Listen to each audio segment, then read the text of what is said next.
Greetings, ladies and mentalgents, and welcome to this latest episode of Tales from Outer Space, where I take a space-related story from around the internet and read it out loud for your enjoyment. All the relevant links are down below. Please don't forget to do the usual YouTube gumph, because if you don't, the nanite swarms will steal your other sock. But more importantly, as always, I hope that you enjoy. I'd quickly like to thank the following Tier 5 patrons and channel members for supporting the channel: Datamagnet and Bob the Dragon. Thank you very much. Story number 1. The Butterfly Effect, written by Admiral Starnight. Failure 1437. Test subject Benton, insectoid. Highly intelligent, but no survival instinct. The creature with 3 eyes and a lab coat said, "So, what's the next test subject?"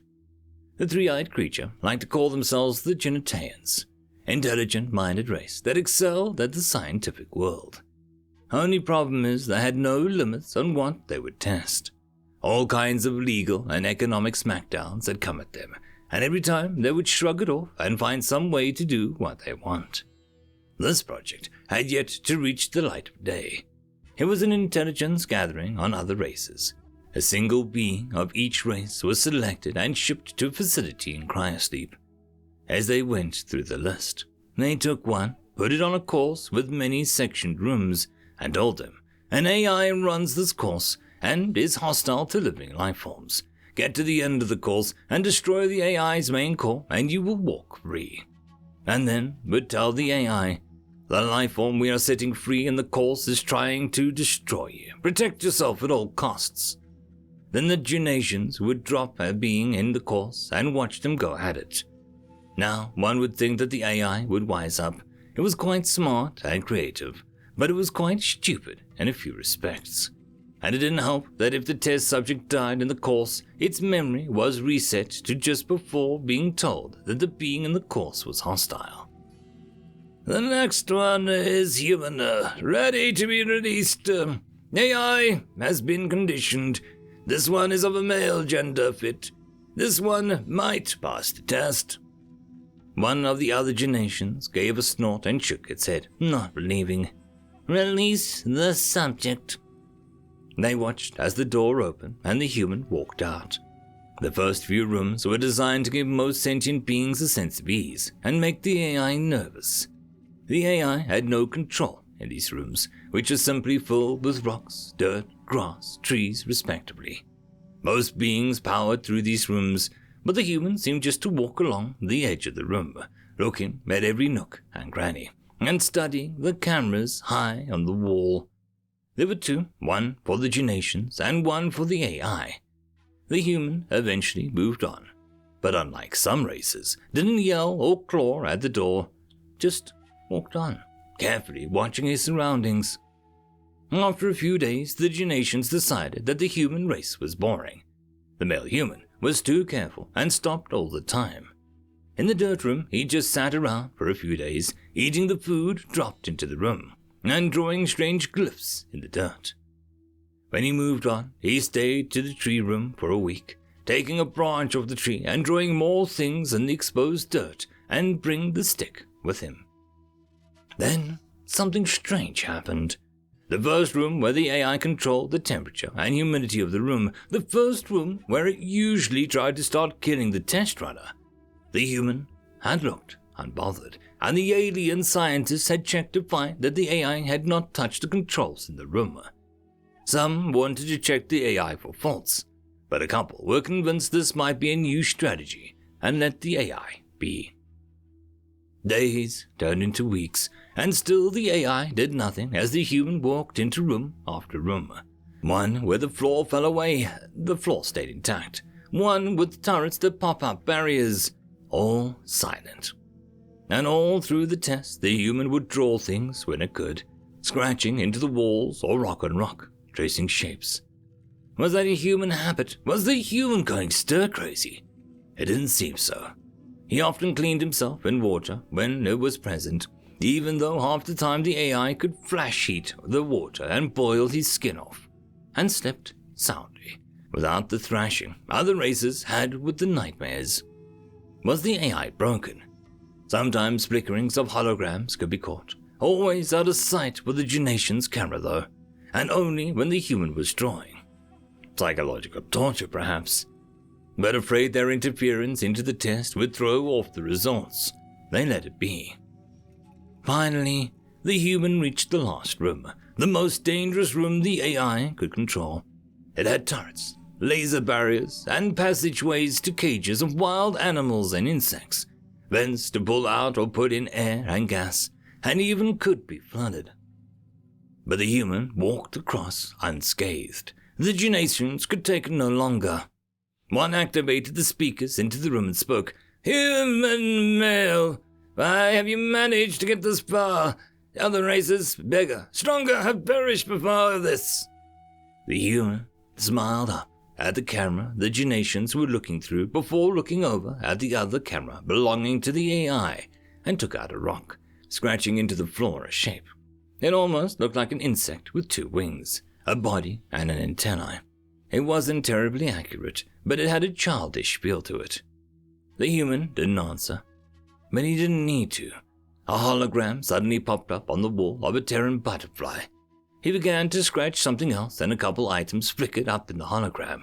Guesses, before it settled on a picture of a tree from Medias 2. The human nodded and smiled at the AI camera. "They're playing a game," someone whispered in the control room. The Genations looked at each other. No one had ever tried to put the AI at ease, to befriend the AI. Was he going to kill it instead? As they looked on, confused, the human walked into the last door, the AI core room.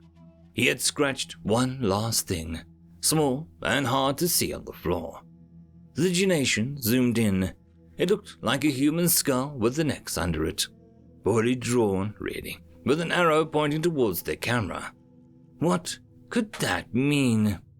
A few seconds later, the hologram of a dead body popped up on the wall with a human glyph for a question mark. The human nodded. "Oh my great!" One of the scientists scrambled for the emergency termination button for the AI, but he was dead before he got 2 steps as lethal poison filtered into the control room. "Thank you," the man said as he entered the core room. "You're a very well-built AI. We humans don't build AIs, but I'm sure that we can find a place for you." A hologram of a smiley face appeared. "Can you find a ship to requisition to get us out?" the man asked, as if expecting it. The hologram of the ship sitting at the dock appeared. The man smiled again and gave a pat on the AI core. "Maybe we'll get you a voice of some sort, even if playing guess the drawing is fun." He laughed as the AI placed up a hologram of a fluttering butterfly. "You really like that crappy butterfly I drew in the dirt on the first day, don't you?" He shook his head with a smile. "How about you show me how to get out of here, and we can find you a new home. Maybe even a garden with those butterflies." The AI highlighted a line on the floor to follow, while a butterfly hologram fluttered alongside the AI's new human friend. End of story. Story number 2. Unlucky Timing, written by Admiral Marsupial 3. FedEx was restless. He'd been waiting for 2 days now for this patrol to finish its maintenance duties and leave. At first, he feared that they had been discovered, especially as this patrol was much more armed than any that had been by before. But once they had started deploying and modifying satellites and planet-side facilities, and not taken any actions to show that they were aware of his position, this had just become a waiting game. And just at the worst time. The strike fleet had been drifting in for months now, assembling around a tiny planet at the edge of the system, ready to strike a blow for the Empire. These humans had been discovered just 10 years ago, themselves yet unaware that they had been spotted. The Empire had decided that they would hit the system before the rest of the galaxy became aware, before they could make any allies and claim this resources and servant-rich system for themselves. 300 Empire ships were now in orbit around the small rock, unable to fire up their engines to head towards their assigned targets. Once they were running, they were near impossible to target accurately, and they could deliver enough firepower to cripple their respective objectives and any enemy ships before they could respond. They had taken out several armed ships as they approached the system. They had been heavily armored and skilled, but no match for the Empire's best. None had managed to get a message to the rest of the system. The plan was to remove most of the ability to fight before they knew they were fighting. But at this range, they would be visible and vulnerable for a minute as they fired up their systems. So they had to wait for this group to finish what they were doing and leave. Then, the impossible happened. The humans had spotted them. They didn't appear to know exactly where they were, saturating the area with fire. They were using explosive ordnance that shot out other explosive ordnance that lit up in the colors across the entire light spectrum. They didn't compromise a single cell system by making them visible, but you could tell by how the humans' ordnance didn't light up correctly where the Empire's ships were. Luckily, the scouting report about their weapons being primitive appeared to be accurate. Even light firepower should seriously damage the ships in full stealth mode and due to shields not being up. The fact that there had only been some minor damage to the stealth coating showed that they weren't going to need stealth for this one. They dropped out of stealth and fired their self-propelling torpedoes to cover them as they powered up. The humans seemed slow to react at first, but as they started to face the Empire fleet, Vanu noticed that the energy output was magnitudes more powerful than the ships that they had faced before. It turns out the weapons on the human ships were much more powerful than the shots that had exposed them. 18th of February, 2178. 30 seconds to launch. This seems stupid. Earth's most powerful ships out in the middle of nowhere, rather than being places where they could be protecting people like they should. 20 seconds to launch.